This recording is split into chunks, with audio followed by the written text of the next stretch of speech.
Thank you so much, sir. First of all, I would like to thank all of you for taking your time and joining this session.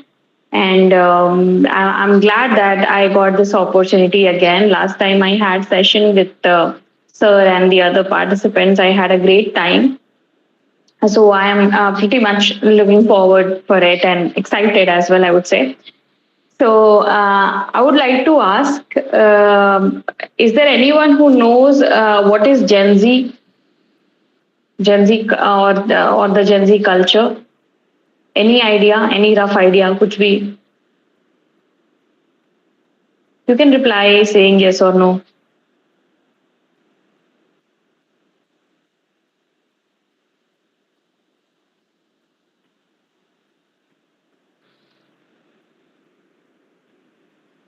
Okay, I'll go on. So basically, Gen Z is a term coming from the generational studies, okay, or the every generation is named alphabetically like this, okay. So before Gen Z, there was a generation which was named as a Gen Y, which are who are also known as millennials, which is our generation actually, to which I belong to basically. And these Gen Z are basically, in some simple words, if I tell you, these are the people born between 1996 to 2010. Okay. And whatever generational study happens, it is in order to understand what are the patterns or what are the events which shape their identity and determines their reaction to the society and also decides the impact of the particular generation in the society in a political and social spectrum also. Okay. So this is very interestingly, this generation Gen Z, what we call is one of the, I would say, impactful generation we have came across so far, and they are making a lot of cultural revivals in the society. That is the reason I chose this topic. So that I can discuss with everyone that what this generation is all about, first thing, and second, what are the kind of impact they are making in the society and how they are reviving the culture. So basically we are going to understand these things. Okay. So I'll be using English and Hindi also in between so that everybody be comfortable in both ways. So, very interestingly, I would like to tell you that Gen Zs are also known as digital natives, because this is the first generation who grew up with the internet. As a as having internet something which is a part of their daily lives. Okay. And this is the first thing which created an impact, on their identity, on their actions. Okay. And of course, there are a few more factors which also created an impact on them. I will go through that one by one. So the first point is, uh, one second.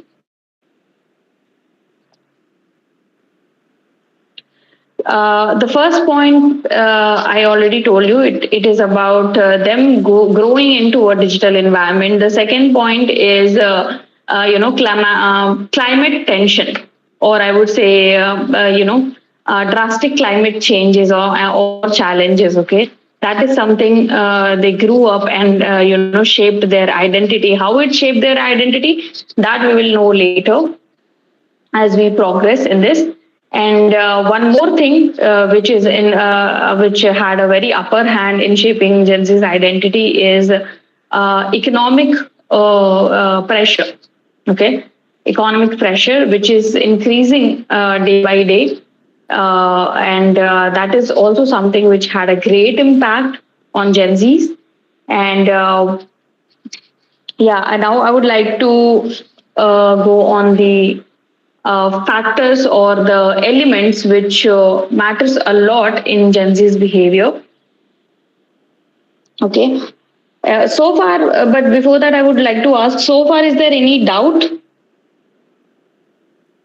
on understanding what Gen Z is all about. So, Gen Zs, I'll repeat myself. Gen Zs are basically the people who are born between 1996 to 2010, and their identity is basically shaped because of the digital world, the social media, the climate changes, and also because of the economic pressure, I would say. So these are the one of the like three major factors which shape their identity. And later on, of course, when they were growing up, COVID is also something which shaped their identity. Okay, which made them who they are today. So I think so far, I hope so far it's clear till here. And hence, of course, because of the excessive use of social media or the digital world, exploring the digital world up to its utmost level, they are also known as a digital natives because they really live upon internet, no doubt on it. All of you might be having people of this generation at home, hopefully, maybe as your son, daughter, or maybe grandchildren's. I hope so. And now you must be wondering why this study of generation is something which is important. So I hope I have already told this, but again I'll repeat myself. See, this is important to understand the public's choices, the choice of the masses, their behavioral pattern, and what is the benchmark this era is going to set in a culture, in a history, right? Later it will become more clear that what I'm talking about. So first behavioral pattern, what we see with the Gen Z is exploring personal growth. So any Gen Z person, like people who are born between this span of time, if you ask them, they focus a lot on the something we call as a personal growth. Now it includes the financial growth, career, and it also includes spiritual growth also, which we will divide and understand later. Second, of course, focus on career. As I said, career also comes under personal growth, and they focus a lot on these two factors. Second behavioral element is trying diverse thing, but being selective about their choices. So they don't hesitate to try. This is the generation that who are like really open to trying different stuff, and they don't hesitate. But they, after trying, they consciously make their choices. Okay. Next behavior element is more number of opportunities because of social media. Okay, or we can say digital market or digital world. As we can say, see for example, now there are people who are content creators now, right? But earlier, I think 10 years back, we could not imagine that okay, this can be a career, right? Creating a videos, making a videos, either it can be YouTube or Insta. We could not have imagined it to be a full-time career, but if you seize the day, it is the reality of the world. Yes, people are making their career into it, and surprisingly making good amount of money. Okay, sometimes more than a regular paid person, earn in a regular job. Next is upskilling. There is continuous process of upskilling. Now education also is not limited only to school, colleges, and universities. Rather it is expanding, especially after COVID-19, and COVID-19 also had an impact on this generation called Gen Z. Okay, because and a lot of platforms, they came into the picture as a digital educator. Okay, of course you might have heard about Byju's, an academy. So they became the digital educator, and they started dominating the market of digital education, that teaching online, learning online, and all that. And even after COVID, they are having a good market and standing. And not only that, there are some other platforms which are specifically dedicated to upskilling. Okay, let's say for example, Scalar, Udemy, right? These are the platforms in which you can just enroll for a certificate course of 3 months or 6 months, and you can pay a normal average amount of money, and you can get a certificate which will help you to upscale yourself and to land up in a better profile, better job profile, or at least to upskill yourself, enhance your knowledge. So that is something which is kind of very interesting, I would say, and helpful also at the same point of time. Now, after this, very interesting point is returning to the roots and finding out Indian and the finding out India and the rich culture of India. So this generation, surprisingly, if you study their behavioral pattern, they are really getting back to Indian culture or Indian roots, and you can see these things in food. For example, earlier the jowar, bajra, which our farmers used to eat, during the generation of millennials, it kind of just faded away when the rice and wheat entered the market and dominated the market, right? Though our grandparents used to eat those things, but it faded away when I was child, for example. But now, if you see this generation, Gen Z, are bringing all these things back as a superfood in the market.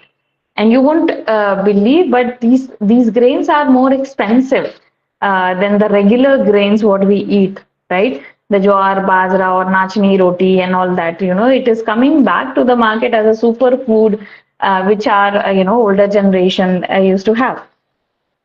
And not only in food, in dressing also it is coming back, because traditional clothes are being new cool.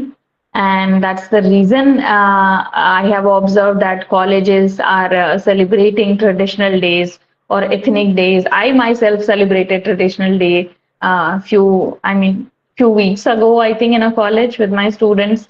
And when I was a student in Bangalore, also we used to celebrate ethnic day, and everybody, dressed in ethnic and celebrating the, Indian way of dressing up. It's a very nice gesture of, celebrating one's culture, celebrating one's cultural identity, right? So in these two, and these two are just two examples. There are plenty of things. For example, yoga returned back, right? So yoga, becoming one of the major part of a lifestyle, or a healthy or a good lifestyle, returned back in the market. And fitness, awareness about the fitness. It is so much, this generation is so much involved in it, I would say. And they are treating traditional as something which is so cool. If I don't know whether how many of you have noticed this nowadays, on Ram Navami we celebrated recently, or Shivratri also recently, like 1 month back or something. So if you observe the Insta or the WhatsApp story of these young people, young kids, and me being a professor, being around the youth all the time, I've observed they are, there is another kind of interest and passion they put into these things, and the kind of status and story they put in, with a very powerful image of these Hindu lords. So that reflects their, passion, I would say, about or the passion or the interest of knowing the religion or knowing the history of the country, discovering the rich India, the rich culture of India. Okay, so that is one of the interesting factor which I have noticed in the, behavior pattern. And earlier, there was this notion of, leaving the country and, going abroad and becoming NRI and making good amount of money. But now it has changed. Now the notion is more of like vocal for local, and be successful on your motherland, develop here, grow here, and make or bring positive changes. So this is also one of the different behavior pattern which I have noticed from the from my generation to this generation. and food choices are still Indian, but with a little bit of experiment, right? So Indian foods. So even if it's a Western food, it is Indianized, or if it's an Indian food, it's Westernized, right? Because, for example, there is a dish called taco, and it's a Mexican dish actually. Or they are, some of the digital creators, they are making it with a roti, and roti is very Indian thing, what we eat. So they are making taco with that, with the roti, which is very Indian thing. So it's a very nice, interesting fusion you see in the food. And not only that, there are plenty of examples out there. Indianized pizza are there. For example, paneer makhni pizza. So paneer makhni is what? It's an Indian dish, but it is infused with the Italian cuisine, which is pizza, right? So plenty of those kind of examples you will get in the market.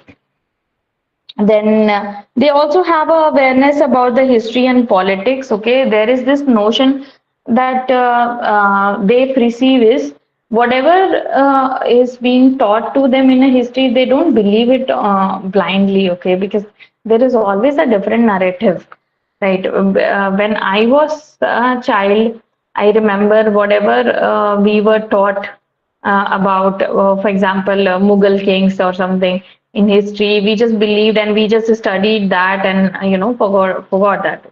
That's it. But now this generation, I have observed that they are digging so hard and trying to know more. Right? They are not trusting or being settled with the one narrative. Rather, they just want to know the both sides of the coin. Okay, so that is also another important part, because history is written by those who win, right? History is written by the winners. So it cannot be something which should be trusted blindly.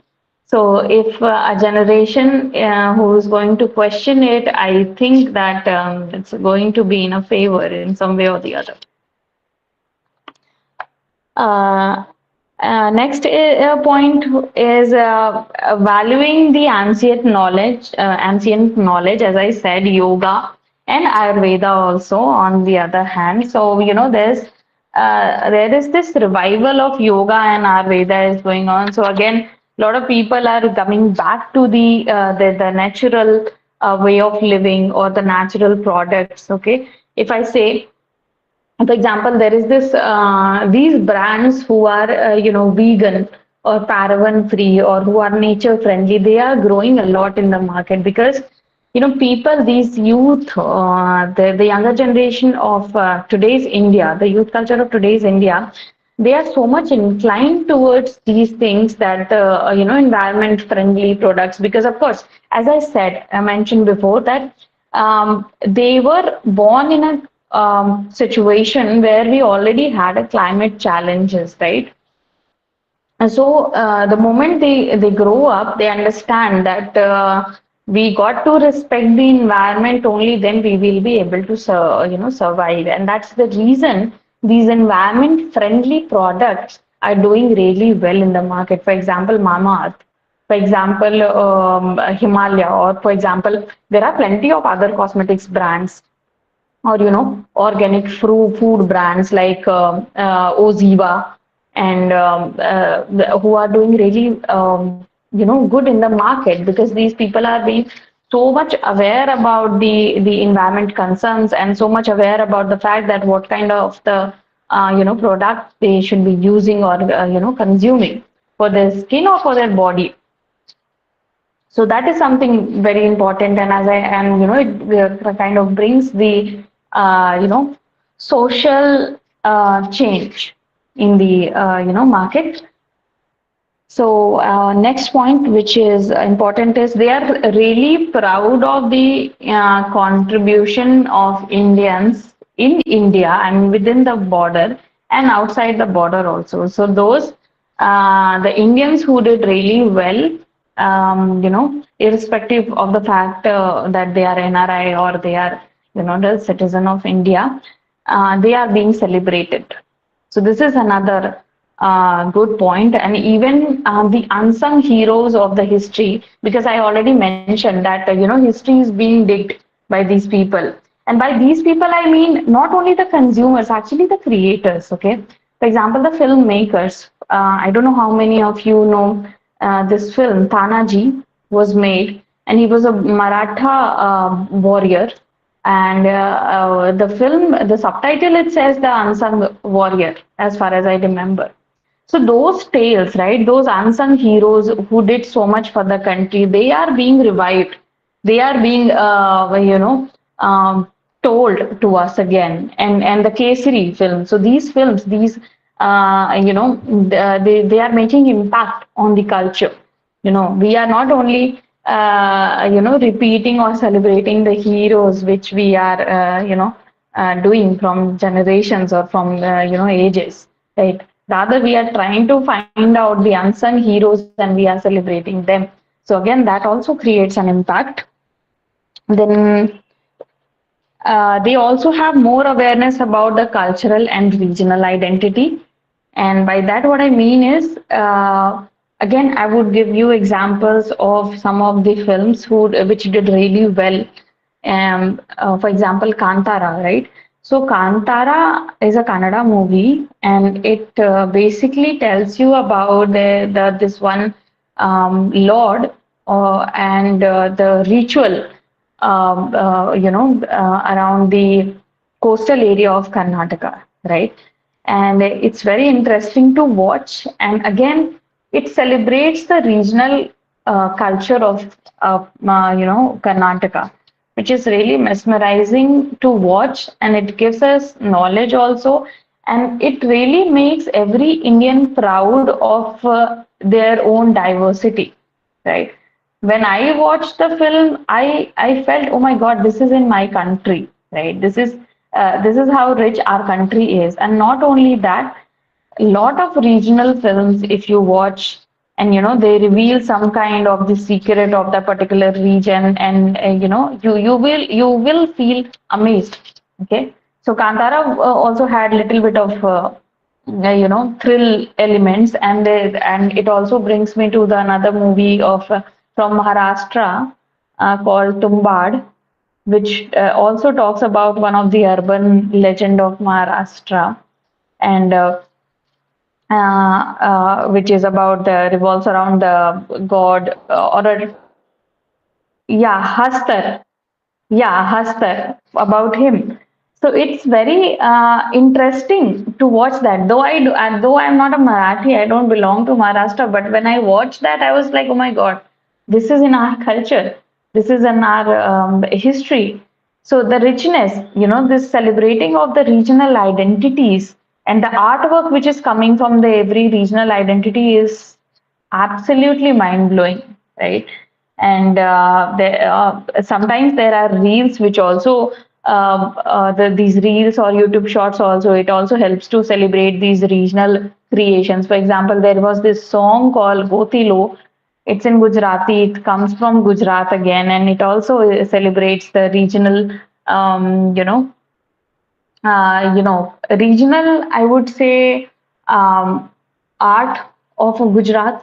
That's a very nice song. I would recommend you please listen. Even if you don't understand the language, you will enjoy the beats. So this awareness about the cultural and regional identity is something which is very interesting. Then again, rise of, and it's not about only the good things. There are some problems also with this generation, which I'm going to talk about in my next point. Is the rise of economic capital and decline of social capital. Now, you might be thinking economic capital, hope everybody knows, right? It's the wealth you earn. And social capital is basically your social relationship around the people, right?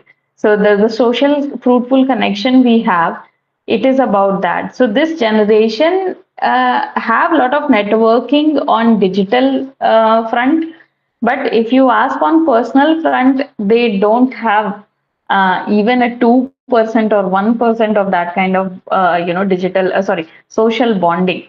Right. And this brings me back to my childhood, actually, when we were children, the neighborhood relationships, they were really used to be strong. Even if our parents are out and we are back from school, maybe neighbors also take us in their house and, and don't mind feeding us also with their kids. And that was the kind of social connection I hope everybody must have experienced here, right? So, but now if you ask, it doesn't exist anymore, actually. And this generation would never get the opportunity to live what the community value or people coming as a community is about, right? Because now whenever we talk about community, it turns into the topic of religion and the religious fights, and which is are basically integrated by the politicians.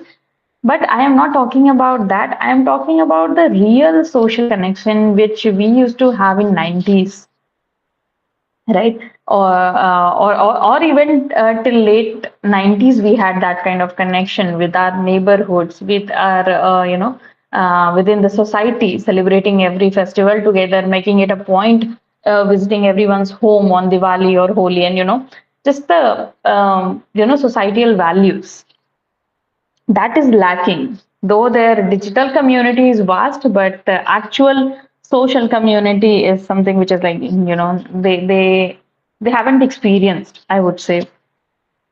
This is the first problem. And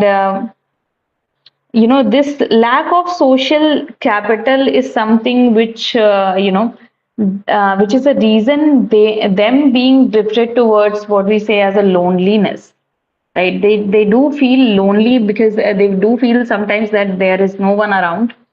And because you are dependent upon phone or chats or mailing, and only that, you don't have in person connections. Of course, as a human being, some way or the other you will feel that. So that is one of this is another problem led from the first point happening with them. Next point is for them is tendency of looking for capital benefit in social relationships. See, again, this is a problem that now these people are so much soaked into digital media and so much influenced about these what others are doing, because whatever they post, everybody posts only good things, right? Nobody posts something which is negative or which is bad or which is sad generally. So what they feel is sometimes that, okay, everyone's life is so nice, my life nothing is going good, nothing is happening. And for that we have a term called FOMO, fear of missing out, right? So that is a kind of fear they have. And for every digital connection also, or any social connection also, they start looking for some kind of monetary benefits, right? That if you are my friend, you will take me to a restaurant and we will party, something like that, right? But that is not a that should not, and that cannot be a base of a good social connection. So again, that is also a reason that they are feeling of lacking on something which is we call as a human to human connection or empathy. So, and the next point is this this feeling of loneliness and being alone also led them to the identity crisis, or questioning their existence. Why do they exist? And this brings their interest into the religion, that why they are being so religious, because they are trying to find out the purpose of life, right? The purpose of their existence, the purpose of their identity, right? And these answers can be found out best in the religion and spirituality, right? And that is also the reason that they are coming back to their roots and trying to find out these answers from the granths we have, from the whatever epics we do have, right? And So that is again, just it is like going really far, like miles and miles, and coming back to your roots again for a stability and satisfaction and peace, right? So these are the things. And sometimes it is also because in fast world they also need a point where they can feel stable and peaceful. So again, religion and spirituality is the best place for it, and that is the reason of their interest into these things nowadays. Now, next point is social activism through digital media. Now, again, for this also, I have a very good example. There was a platform called Me Too, which was used to voice out their concern, or sorry, the complaints about sexual harassment. And it anonymous, being anonymous, you can put out there what happened with you, and people support, and you get a community feeling that okay, there are people with you, and who are also equally harassed, or who are also willing to fight against the harassment. So that was also one of the things about Gen Zs. And the last point is travel and explore and experience. So they believe spending more on traveling and experiencing things instead of earning money and just building their capital. They believe in spending and experiencing life, and exploring to the maximum level.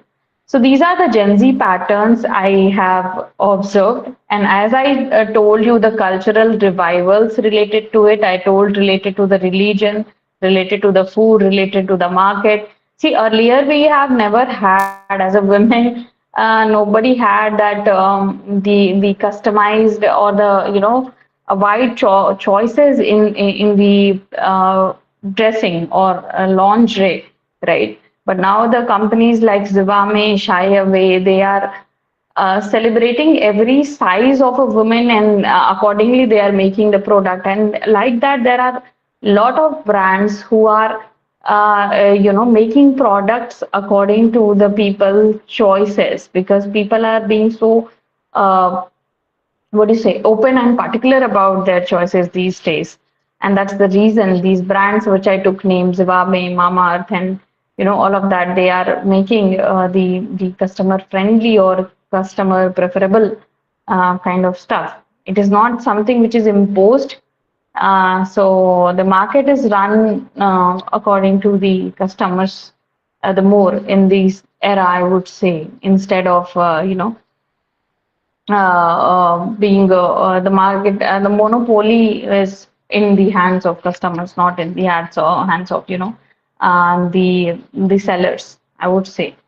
So these are the cultural revivals I have experienced in food, in dressing, in celebrating ethnic days, and coming back to religion, coming back to yoga, coming back to our Veda, coming back to our grunts and our epics.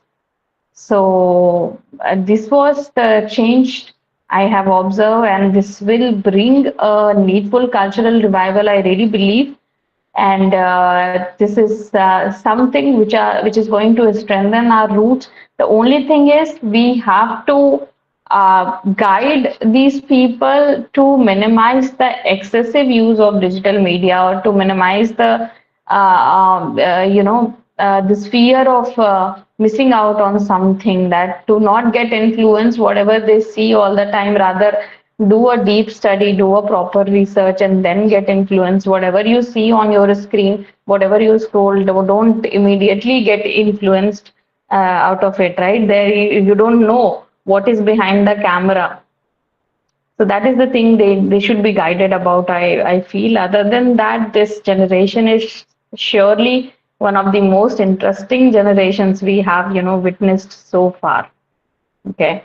Now I would like to discuss and interact with others. Take up any questions if you have any questions. Anyone?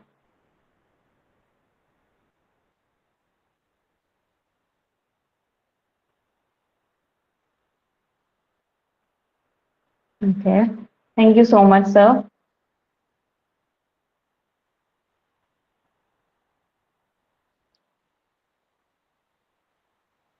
Mhm.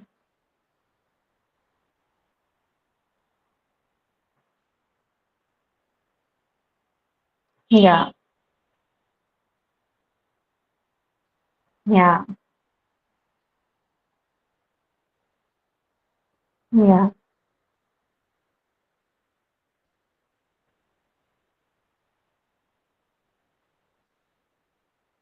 yeah.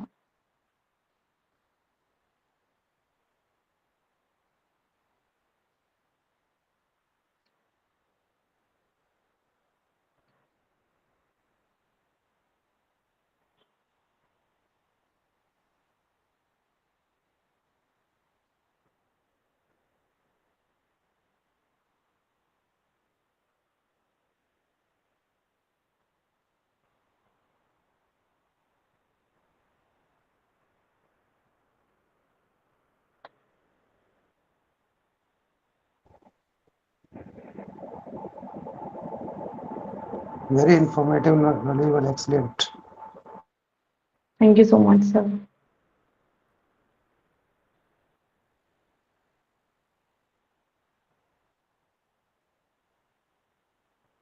Mm.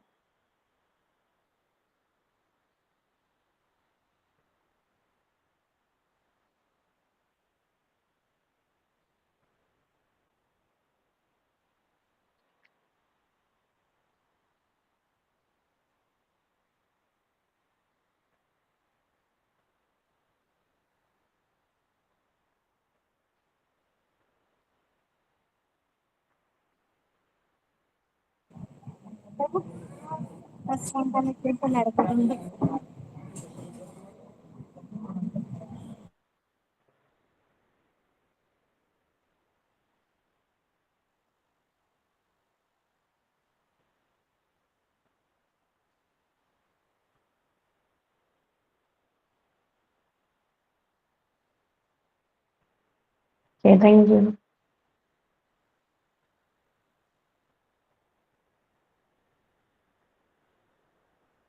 Yeah, thank you very much, ma'am.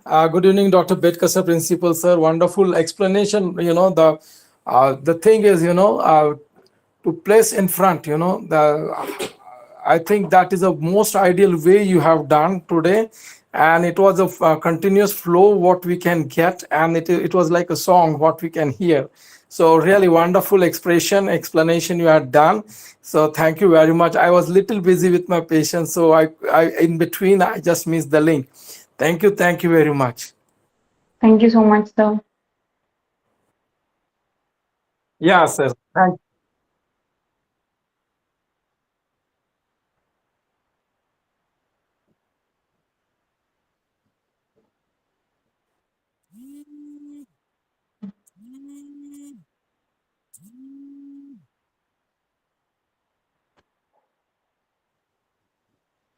Okay.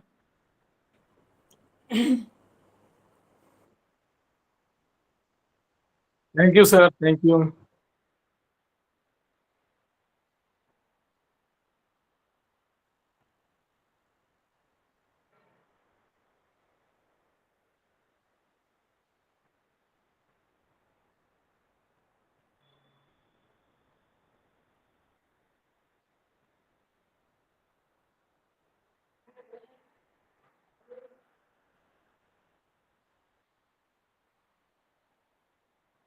Thank you so much, sir. Thanks for the opportunity and thanks to all the participants for listening patiently.